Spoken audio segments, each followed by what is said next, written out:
예전에 이제 그 미술 영역에서 보면 운동장에 나가서 내 마음껏 표현해보자, 뭐 물을 뿌리고 하는 게 있어요. 그래서 전혀 불가능하거든요.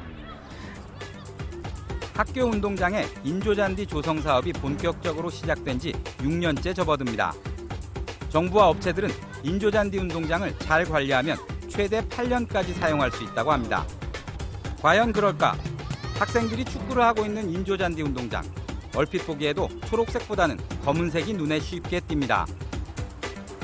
시공한 지 5년 된 인조잔디 운동장입니다. 이미 겉잔디 부분은 다 닳아 없어져 충진재인 고무 분말이 그대로 노출되고 있습니다. 운동장에서 뛰어노는 어린이들도 불편함을 호소합니다. 신발 같은데 고무가 들어가 있어요. 그리고 축구하다가 입에도 막 들어가고. 잔디 같은 거 옷에 붙어가지고요. 잘 안 떼져요. 인조 잎 이게 대부분 PE 재질로 알고 있습니다.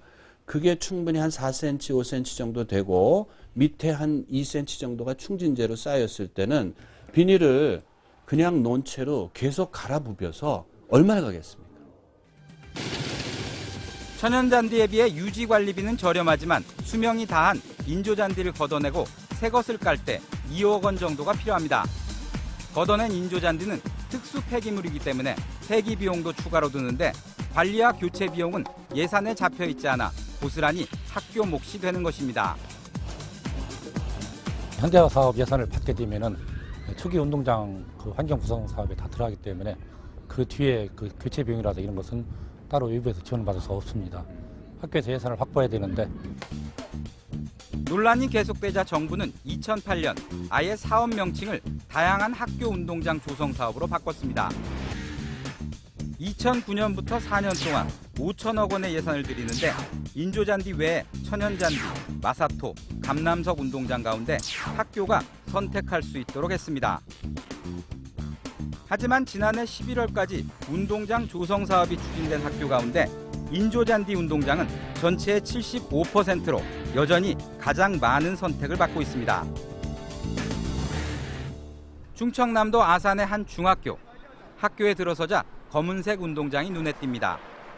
전국에서 두 번째로 조성된 감남석 운동장입니다.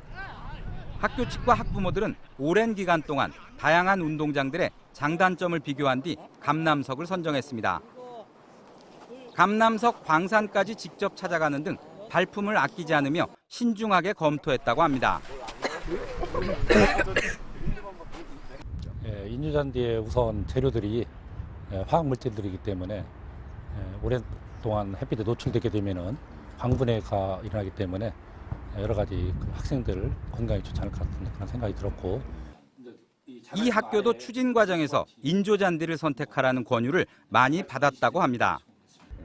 기존의 이제 축구 동호회라든가 또는 관계자분들께서 감남석 운동장보다는 인조잔디 운동장을 했으면 좋겠다는 그런 얘기가 많이 있었습니다만은. 감남석 운동장은 광산에서 채취한 감남석을 작은 입자로 분쇄시켜 고온 열 처리를 거친 뒤 까는 것으로 친환경적이고 배수 성능이 뛰어나다는 것이 장점입니다. 시공 비용은 인조잔디와 거의 비슷합니다. 이 때문에 감남석이 많이 나는 일본에서는 초중고 운동장의 61%에 깔려 있습니다. 처음에는 검은 색깔 때문에 거부감을 가졌던 학생들도 지금은 만족해하며 사용하고 있습니다. 배수가 잘 돼요. 비만 그치면은 바로 할 수 있을 정도로 좋고요. 그 색깔이 검해서 예. 뭐 옷이나 피부에 묻지 않을까 하는 생각 드는데 어떠세요? 아닙니다. 실제로 옷에 묻어도요. 털면 잘 털려요. 전혀 상관없습니다. 그건. 축구뿐 아니라 다양한 활동도 함께 할 수 있는 공평한 운동장이 된 것입니다. 달리기 하는 것도 괜찮고요. 장애물 넘는 것도 괜찮고요. 넘어져도 별로 아프지도 않고요. 다 괜찮은 것 같아요.